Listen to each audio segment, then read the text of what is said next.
என் லைஃப்பில் இந்த மாதிரி ஒரு பெயின்ஃபுல்லான ஒரு சுச்சுவேஷனை நான் ஃபேஸ் பண்ணதே கிடையாது. மனசு முழுக்க வலி வலி மட்டும்தான். இந்த சுற்றுப்பயணத்தில் என்னென்ன மக்கள் பார்க்க வராங்க, அதுக்கு ஒரே ஒரு காரணம் தான், அவங்க என் மேலே வச்சிருக்கிற அன்பும் பாசமும். அந்த அன்புக்கும் பாசத்துக்கும் நான் எப்பவும் கடமைப்பட்டிருக்கிறேன். அதனால தான் இந்த சுற்றுப்பயணத்தில் மற்ற எல்லா விஷயங்களையும் தாண்டி மக்களுடைய சேஃப்டி, அதில் எந்த காம்ப்ரமைஸும் பண்ணிடக்கூடாதுன்றதுக்காக தான் அது என் மனசில் ரொம்ப ஆழமாக இருக்கும் அந்த எண்ணம். அதனால தான் இந்த அரசியல் காரணங்கள் எல்லாத்தையும் தவிர்த்துட்டு ஒதுக்கி வச்சுட்டு மக்களுடைய சேஃப்டி மட்டும் மைண்டில் வச்சுக்கிட்டு அதுக்கான இடங்களை சூஸ் பண்ணுறது, அதுக்கான இடங்களை பார்த்து பெர்மிஷன் கேட்குறது, போலீஸ் டிபார்ட்மெண்ட்டில் அதை ரிக்வெஸ்ட் பண்ணி கேட்போம்.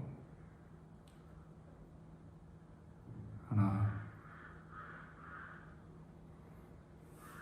நடக்கக்கூடாதது நடந்துருச்சு. ஆனால் மனுஷன் தானே, அந்த நேரத்தில் அத்தனை பேர் பாதிக்கப்பட்டு இருக்கும்போது எப்படி அந்த ஊரை விட்டுட்டு என்னால் கிளம்பி வர முடியும்? நான் திரும்ப அங்கே போகணும்னு இருந்துச்சுன்னா அதை ஒரு காரணம் காட்டி அங்கே வேறு சில பதட்டமான சுச்சுவேஷன்ஸ், வேறு சில அசம்பாவிதங்கள் அந்த மாதிரி எதுவும் நடந்துடக்கூடாதுன்றதுக்காக தான் நான் அவாய்ட் பண்ணேன். இந்த நேரத்தில் சொந்தங்களை இழந்து தவிக்கிற அத்தனை குடும்பங்களுக்கும் என்னுடைய ஆழ்ந்த இரங்கலை தெரிவிச்சுக்கிறேன். எனக்கு தெரியும், என்ன சொன்னாலும் இது ஈடேயாகாதுன்னு எனக்கு தெரியும். ஹாஸ்பிட்டலில் ட்ரீட் பண்ணிகிட்ருக்கிற எல்லாருமே சீக்கிரமாக க்யூர் ஆகி வரணுன்றதை இந்த நேரத்தில் நான் வேண்டிக்கிறேன். கூடிய சீக்கிரமே உங்கள் எல்லாரையும் நான் சந்திக்கிறேன். இந்த நேரத்தில் எங்களுடைய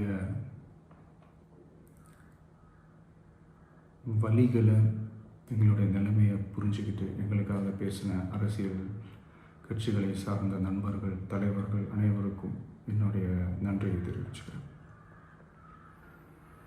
கிட்டத்தட்ட ஒரு 5 மாவட்டத்துக்கு